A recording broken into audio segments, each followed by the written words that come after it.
नमस्कार, मैं हूं आपके साथ इश्तियाक अहमद और आप देख रहे आर्य न्यूज। स्वागत आपका उत्तराखंड के खास बुलेटिन में। रुक करेंगे उत्तराखंड की तमाम खबरों की तरफ। उत्तराखंड के मुख्यमंत्री पुष्कर सिंह धामी ने पटोतिला धूमाकोट में आयोजित कार्यक्रम में करीब 90 करोड़ रुपए की विकास योजनाओं का शिलान्यास और लोकार्पण किया और उन्होंने सीडीएस जनरल विपिन रावत के निधन को अपूरणीय क्षति बताते हुए कहा कि उनके निधन से हमारी फौज, देश और उत्तराखंड को भारी क्षति हुई है और विकसित उत्तराखंड जनरल रावत का सपना था और ये सपना पूरा भी किया जाएगा। रविवार को राजकीय महाविद्यालय पटोटिटा नैनीधांडा के मैदान में आयोजित जनसभा में मुख्यमंत्री पुष्कर सिंह धामी ने कहा कि उत्तराखंड के विकास के लिए राज्य और केंद्र सरकार निरंतर कार्य कर रही है और क्षेत्रीय विधायक दिलीप रावत की प्रशंसा करते हुए उन्होंने कहा कि वो क्षेत्र के विकास और समस्याओं के समाधान के लिए निरंतर प्रयास करते रहते हैं। मुख्यमंत्री ने विधायक दिलीप रावत के आग्रह पर जाड़ू खांड मजेड़ा बैंड मार्ग से शेष 9 किलोमीटर भाग को पीएमजीएसवाई के अंतर्गत स्वीकृति करने सहित अन्य सभी मांगों की मंच से घोषणा की है और इस अवसर पर पूर्व कैबिनेट मंत्री बशिंदर भगत और विधायक दिलीप रावत ने लैंसडौन विधानसभा क्षेत्र में हुए विकास कार्यों को गिनाया और कार्यक्रम के दौरान मुख्यमंत्री ने लाभार्थियों को लक्ष्मी किट और स्वयं सहायता समूह को चेक बांटे और सीएम ने विभिन्न भागों की ओर से लगाई गई प्रदर्शनी का भी निरीक्षण किया और स्वयं सहायता समूह ने मुख्यमंत्री को स्थानीय उत्पाद भेंट किए हैं।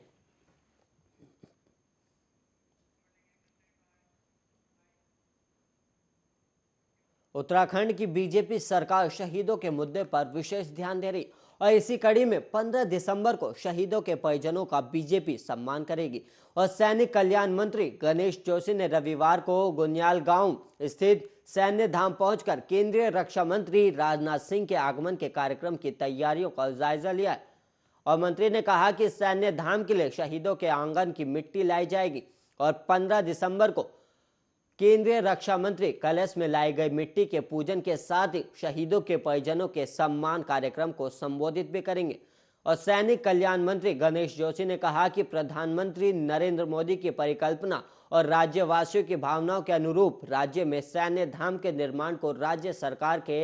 ड्रीम प्रोजेक्ट के तौर पर देखा जा रहा है। प्रथम विश्व युद्ध से लेकर अब तक राज्य के जितने भी शहीद हैं उन शहीदों के आंगन की पवित्र मिट्टी को एकत्र कर सैन्य धाम लाने के लिए सैनिक कल्याण विभाग पिछले 1 महीने से